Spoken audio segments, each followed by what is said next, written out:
Hello hey guys, स्वागत है एक बार फिर से आप सभी का एक नए दिन में और एक नए व्लॉग में और एक नई जगह पे।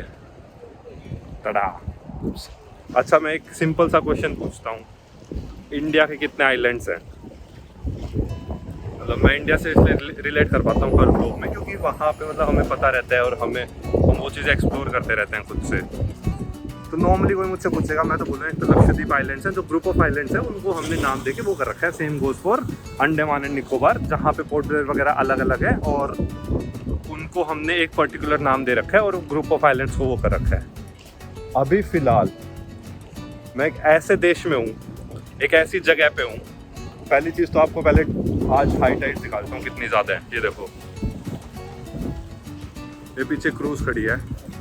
आज वेदर बिल्कुल भी वो नहीं है। आज आप सी में आपको देखोगे कोई भी पूरा साफ है, सी कोई भी बोट कोई भी छोटा वो मिलेगा ही नहीं। उसका रीज़न यही है कि आज पर्टिकुलरली वेदर अच्छा नहीं है।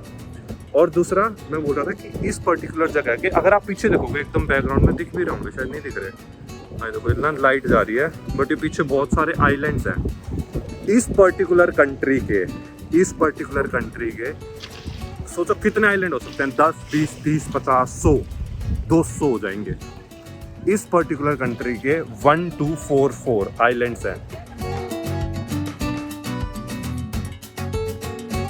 मतलब 1244 आइलैंड है इस पर्टिकुलर एक कंट्री के 1244 आइलैंड्स हैं। नाउ द पॉइंट इज, क्या उन सभी आइलैंड्स पे लोग रहते हैं या क्या वो उन सभी आइलैंड्स पे इकोनॉमिक एक्टिविटीज़ चल रही हैं या फिर क्या उन आइलैंड्स पे वो यूज़ कर पा रही है उसके रिसोर्सेज को ये कंट्री? तो उसका आंसर है नो, वो नहीं हो रहा है। उसका रीज़न ये है, कुछ आइलैंड्स ऐसे हैं जो बहुत छोटे हैं, काउंट करने के लिए वो आइलैंड है, पर ज़्यादा 100 मीटर स्क्वायर में एक आइलैंड हो तो वो आइलैंड फिर उसको आप इकोनॉमिकली डेवलप नहीं कर सकते, इलेक्ट्रीफाई नहीं कर सकते, पानी प्रोवाइड नहीं कर सकते, वहाँ लोग ही नहीं रहते होंगे एक्चुअल में। तो ऐसे बहुत सारे आइलैंड्स हैं। बट उसके अलावा कुछ इतने इंपॉर्टेंट आइलैंड है जो पूरे सिर्फ इस देश के लिए नहीं, पूरे यूरोप के लिए बहुत ज़्यादा इंपॉर्टेंट है इकोनॉमिकली, स्ट्रैटेजिकली। पूरे इस वाले साइड, जो इस साइड वाली दुनिया है जिनसे इनको बेचारों को हमेशा दुख ही सहना पड़ा है, टर्क्स वगैरह से, टर्की साइड से, इन साइड से जो आइलैंड सबसे आगे खड़े हो मिलते हैं, सबसे वाटर फ्रंट उन्हीं का लगता है किसी भी और उस साइड के दुनिया से। ऐसे आइलैंड्स हैं जो हमेशा क्रोएशिया और बाकी पूरे यूरोप को प्रोटेक्ट करते हैं। तो इतने स्ट्रैटेजिक आइलैंड्स भी हैं। कुछ आइलैंड्स ऐसे हैं जिन पे सबके रिजॉर्ट्स हैं, जितने भी अमीर लोग हैं यहाँ के, इस देश के या यूरोप के, वो वहीं पे पर्टिकुलरली अपनी रहने की, घूमने की जगह बनाते हैं। मतलब वहीं पे एक रिजॉर्ट ले लेंगे, जैसे अपने कहाँ लेते हैं, अपने अलग अलग जगह ले लेते हैं, कोई हिल्स में लेता है, कोई गोवा में लेता है, बट यहाँ पे इन पर्टिकुलर आइलैंड्स पे लेते हैं। खुद की यॉट्स यहाँ पे इन्होंने पार्क कर रखी होती हैं, देखो ये।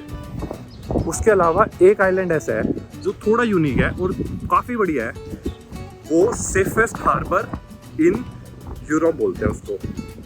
वो क्या चीज़ है मैं बताता हूँ। तो उसकी ज्योग्राफिक लोकेशन ऐसी है, जैसे अभी क्या हो रहा है, अभी सीना बहुत ज़्यादा अनरेस्ट पे है, तो देखो पूरा प्रॉपर बहुत तेज़ हवा चल रही है। वो पर्टिकुलर आइलैंड सबसे सेफेस्ट हार्बर इन यूरोप है।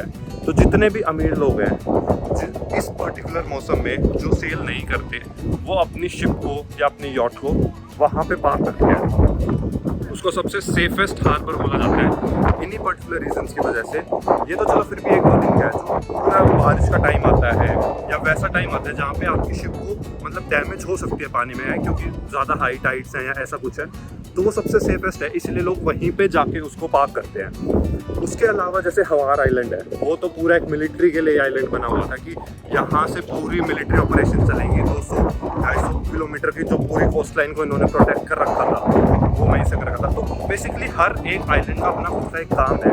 और इस कंट्री के लिए अपनी जो खुद की कोस्ट लाइन है जो बहुत ही लंबी है, उससे भी ज़्यादा इंपॉर्टेंट इसके खुद के आइलैंड्स हैं।